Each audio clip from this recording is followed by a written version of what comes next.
Let's make a perfect homemade sandwich. This one was the most perfect as you can see. Here I am just showing you the outlook of my perfect sandwich. যাতে করে তোমাদের অনেক লোভ লাগে আর তোমরা এখনই দৌড় দিয়ে রান্নাঘরে যেয়ে ঠাসঠুস করে স্যান্ডউইচ বানাতে শুরু করে দাও, কারণ এটা এতটাই ইজি। যে কেউ বানাতে পারবে, ক্লাস 5-এর একটা বাচ্চাও বানাতে পারবে, নিজে বানিয়ে নিজের টিফিনে নিয়ে চলে যেতে পারবে। সো আমি আগে এখানে পরিবেশনটা দেখাচ্ছি যেন তোমাদের একটু হলেও লোভ লাগে এবং তোমরা একটু হলেও ট্রাই করার চেষ্টা করো।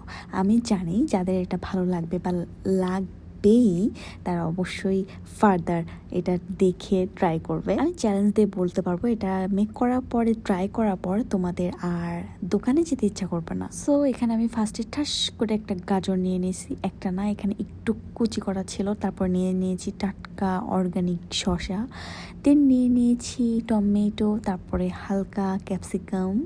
তো ক্যাপসিকামগুলো সবগুলো সবজির আমি আকৃতি প্রায় একই রকম দিয়ে ট্রাই করছি।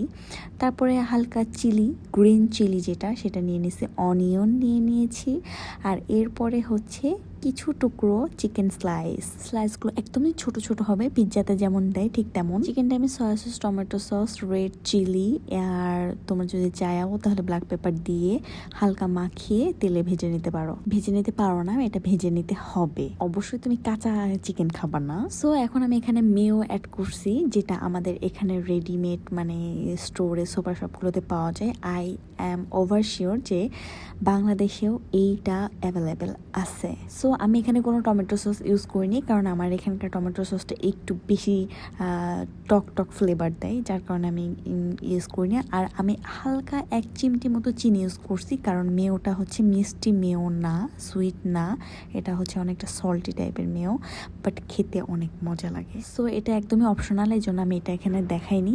সো এটা কোনো রকম রান্না না, কোনো ঝামেলা না। দেন তুমি 2টা ব্রেডের মাঝখানে দিয়ে ঠাস করে খেয়ে নিতে পারো।